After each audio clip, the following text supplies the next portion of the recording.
कलीमुल हफीज, आपकी पार्टी पर जो आरोप लगते हैं जिसमें ये कहा जाता है टोपी और शेरवानी पहनकर आप भगवाधारियों की मदद करते हैं, किया ना इन्होंने देखिए, अरविंद केजरीवाल जी जब राजनीति में आए थे, ये सुनिए उस रीना टाइम गुप्ता जी उन्होंने कह ये रही कहा है था फिर कि से। देश में भ्रष्टाचार से भी बड़ा मुद्दा। काम किया इन्होंने। जरा मैडम मुझे बोलने दीजिए, रीना जी मुझे बोलने अरे सर, आपको जब अरविंद भारतीय जनता केजरीवाल पार्टी की जी बी टीम की तरह काम करते हैं। जो बिहार में बाई इलेक्शन हुआ सिर्फ एआईएमएम की वजह से भाजपा जीती वहां पे, क्योंकि आपने सारे वोट काटे और आप अब आपकी सच्चाई बता रहे हैं मैडम। भारतीय जनता पार्टी अब आपकी सच्चाई बता रहे हैं, सुनिए। अब आप भारतीय जनता पार्टी की मदद करते हैं, जहां जहां भाजपा लड़ती है वहां पहुंच जाते हैं। हम बताएंगे आपको, हम आपकी असलियत बताएंगे। आप क्या बताएंगे? आप सुनने की शक्ति रखिए, हम बोल रहे हैं। आप चुप जाएंगे तो हम बताएंगे आपको। पूरा देश ने देखा है सब। देखिए, जब आपके जो मुखिया है, जो आजकल अपने आप को जादूगर भी कहते हैं, अरविंद केजरीवाल जी, जब वो राजनीति में आए थे तो उन्होंने ये कहा था कि देश में भ्रष्टाचार से भी बड़ा मुद्दा सांप्रदायिकता है। जब दिल्ली की जनता ने उनके हाथ में सत्ता दे दी तो वो इतने बड़े सांप्रदायिक हो गए कि अब नरेंद्र मोदी से मुकाबला है उनका। यानी जो 2013 में नरेंद्र मोदी जी बातें करते थे वो इस वक्त अरविंद केजरीवाल कर रहे हैं। अरविंद केजरीवाल ने महात्मा गांधी को अपने दफ्तर की दीवार से निकाल दिया और वहां पे 2 तस्वीरें लगाई। एक लगाई शहीद भगत सिंह जी की और एक लगाई महात्मा डॉक्टर भीमराव अंबेडकर साहब की। और दोनों ने ये बात कही है, भीमराव अंबेडकर साहब ने कहा इस देश का कोई धर्म नहीं है, इस देश का धर्म संविधान है। तो आखिर उनकी अवहेलना क्यों कर रहे हैं अरविंद केजरीवाल? उधर शहीद भगत सिंह आखिर जेल में थे, तब तक वो ये कहते रहे कि मैं नास्तिक हूं। उन्होंने किसी धर्म की पैरवी नहीं की, उन्होंने देशभक्ति की पैरवी की। तो ये जो कट्टर ईमानदारता और कट्टर जो आपने ईमानदारी के जो सर्टिफिकेट बांटा था, और आज आपके 2 मंत्री जेल में हैं, और आप माइनॉरिटी का वोट तो चाहिए आपको, लेकिन माइनॉरिटी के बात बोलने में आपका हला सूख जाता है। आप एक तरफ तो तबलीगी जमात को टारगेट बनवा के कोविड में उनको पूरे हिंदुस्तान में परेशान करवाते हो, और दूसरी तरफ आप वोट पे भी इनका क्लेम करते हो। आप गुजरात में भी वही खेल खेल रहे हो आप, कि आप जो असल प्रॉब्लम है उस पर बात करने को तैयार नहीं हो, और आप हिंदुत्व के बड़े खिलाड़ी बन गए हो। तो सवाल अब ये है कि देश आपकी असलियत जान चुकी है। आप पंजाब गए तो वहां पे आपने भगत सिंह जी का गलत इस्तेमाल किया। जवाब ले लीजिए, जवाब ले लीजिए कलीमुल हफीज जी, जवाब ले लीजिए। कर रहे हो 3 बातें कह रहे हैं रीना जी कि आप अरविंद केजरीवाल की जो टक्कर है वो नरेंद्र मोदी से है। हिंदुत्व का बड़ा चेहरा कौन सा है, इसे लेकर अब आपकी पार्टी से सुन लीजिए। आप ही का सवाल पूछ रही हूं उनसे। अब आप बीजेपी से इस मामले में 2 हाथ करना चाहते हैं हिंदुत्व की पिच पर।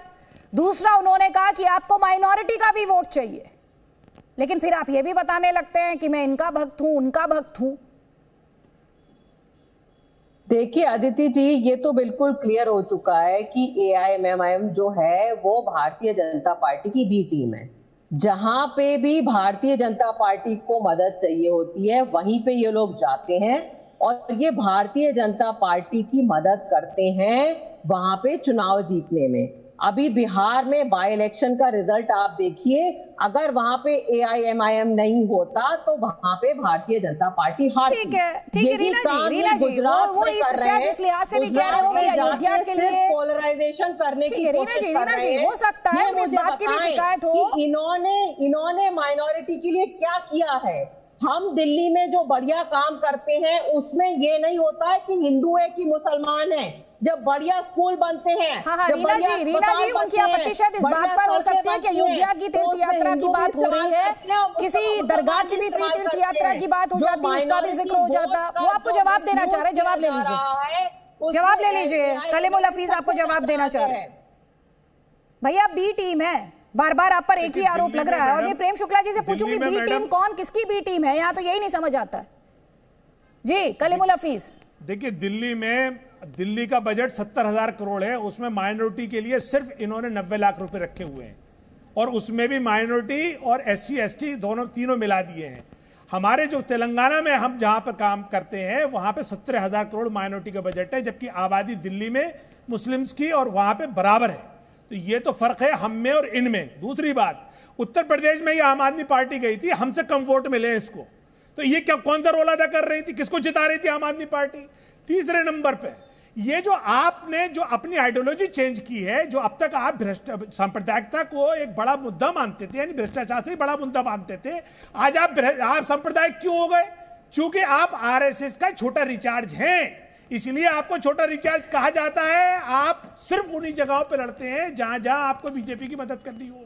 गुजरात में भी आप बीजेपी की मदद कर रहे हैं और ये पूरा देश देख रहा है और आपकी पोल खुल चुकी है, इसलिए आप असल मुद्दों से हट जाते हैं। प्रेम शुक्ला जी, बताइए, हम आपकी मदद कर रहे हैं बड़ा हिंदुत्व। प्रेम शुक्ला जी, कौन आपकी मदद कर रहा है यहाँ पे? कौन छोटा रिचार्ज है, कौन आपकी बी टीम है? बहुत ही कंफ्यूजन की स्थिति है यहाँ पर। प्रेम शुक्ला सरल पटेल जी, उसके बाद मंच दूंगी। प्रेम शुक्ला जी की कोई मदद नहीं कर सकता, क्योंकि गुजरात की जनता 27 साल के भ्रष्टाचार से। मीरा गुप्ता जी सुन लीजिए, जवाब सुन लीजिए मैम। गुजरात की जनता सुन लीजिए, मुझे उत्तर देने का अवसर देंगे अदिति जी? ये शोर बंद कराएंगी? देखिए, हमारा ही मदद हमारे कार्यकर्ता करते हैं। 18 करोड़ कार्यकर्ता हमारे हैं गुजरात में। हमारे जो है 86 लाख जो पन्ना समिति के सदस्य हैं वो हमारी मदद करते हैं। और हम जो विकास कार्य करते हैं, मतलब मुझे अब आप गुजरात के विकास कार्यों की, यूनिवर्सिटी की संख्या जब तक भाजपा नहीं आई थी शासन में गुजरात में 21 थी, आज 103 यूनिवर्सिटी है गुजरात में। एक यूनिवर्सिटी दिखा दे जो आम आदमी पार्टी ने पंजाब में या दिल्ली में बना दिया हो। कॉलेज की संख्या 775 थी, आज 3117 है। इंजीनियरिंग कॉलेज की संख्या 26 थी। जी बात पूरी हो जरा इनको शांत कराइए। इंटरप्ट करेंगे तो मुझे बहुत दिक्कत होगी, डिस्कशन मैं सुन रहा था बहुत ध्यान से। एक सेकेंड, प्रेम शुक्ला जी 40 2002 में इंजीनियरिंग कॉलेज की संख्या 26 थी, आज 133 है। फिर देखिए कैसी आदित्य जी, ये क्या तरीका है? मैं तो सुन रहा था शांति से।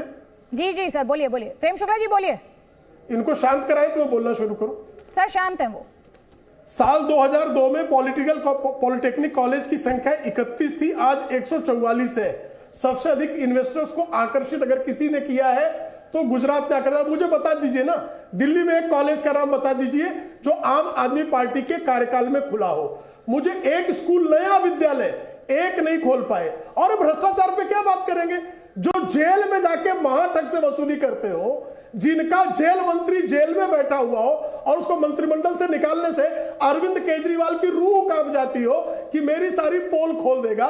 जो शराब वालों से वसूली करते हो, जो भ्रष्टाचार के मामले में टिकट बंटवारे में अखिलेश त्रिपाठी जो है वो उनके रिश्तेदार गिरफ्तार कर लिए गए हैं।